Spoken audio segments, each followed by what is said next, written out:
लगभग 25,000 वर्ष पूर्व प्राचीन चीन में एक आर्षि का जन्म हुआ था। उसका नाम लाओ त्सु था। लाओ त्सु अपने समय के सबसे समझदार और बुद्धिमान लोगों में गिना जाता था। यहां तक कि चीन के राजा भी उनके पास सलाह के लिए आते थे। लाओ त्सु ज्ञान की सैकड़ों कहानियां प्रसिद्ध थीं और पूरे चीन में उनका सम्मान किया जाता था। ऐसा ही कुछ हुआ। एक बार एक व्यापारी राजा के दरबार में आया जिसके पास 2 फूल थे। उसने राजा के सामने शर्त रखी कि यदि राजा पहचान ले कि कौन सा फूल असली है और कौन सा नकली, तो वह ये दोनों फूल राजा को भेंट कर देगा और साथ ही उसकी आधी संपत्ति राजकोष में जमा हो जाएगी। लेकिन यदि राजा ने नहीं पहचाना तो राजा को उतनी ही रकम व्यापारी को देनी होगी। राजा ने शर्त स्वीकार कर ली। अब राजा के सामने 2 फूल लाए गए, जिनमें से एक असली था और दूसरा नकली। लेकिन दोनों में अंतर करना मुश्किल था क्योंकि वे दोनों बिल्कुल एक जैसे दिखते थे। जिस कारीगर ने उस नकली फूल को बनाया था वह इतना कुशल था कि उसने उस फूल की इतनी बारीकी से नकल की, दोनों में अंतर करना मुश्किल हो गया। अब राजा असमंजस में पड़ गया और जैसे ही राजा मुसीबत में पड़ा उसने लाओ त्सु को याद किया। लाओ त्सु को निमंत्रण भेजा। क्योंकि लाओ त्सु की बुद्धिमत्ता के किस्से मशहूर थे तो व्यापारी भी थोड़ा घबरा गया। हालांकि वह लाओ त्सु से कभी नहीं मिले थे, लेकिन उनके बारे में बहुत कुछ सुना था। वह लाओ त्सु एक बहुत बुद्धिमान व्यक्ति है। दूत ने लाओ त्सु को संदेश दिया कि राजा दुविधा में फंस गए हैं। 2 फूलों की पहचान करनी है, लेकिन राजा नहीं पहचान पा रहे हैं। लाओ त्सु राजा के दरबार में पहुंचा।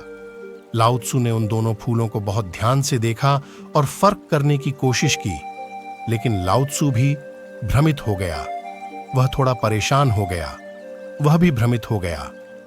इनमें से कौन सा फूल असली है और कौन सा नकली, क्योंकि दोनों फूल बिल्कुल एक जैसे दिखते थे। लाओ त्सु को भी उनमें अंतर करना बहुत मुश्किल हो रहा था। लाओ त्सु ने व्यापारी से कुछ समय मांगा और वह दरबार की खिड़की तक चला गया और उसने वह खिड़की खोल दी।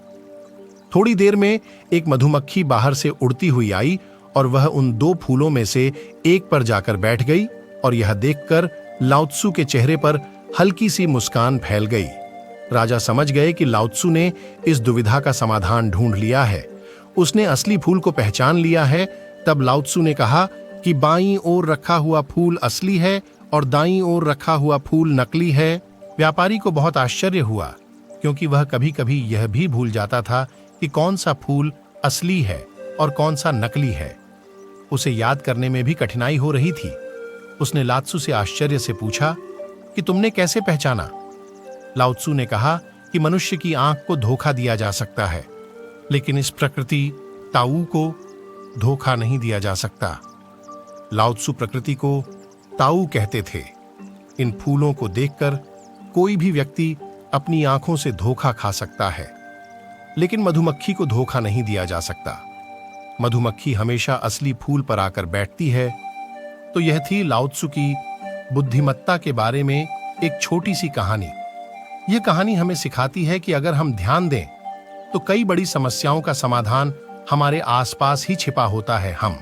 आशा है आपको यह कहानी पसंद आएगी और यह कहानी आपके जीवन की दुविधा को सुलझाने में आपके काम आएगी। धन्यवाद।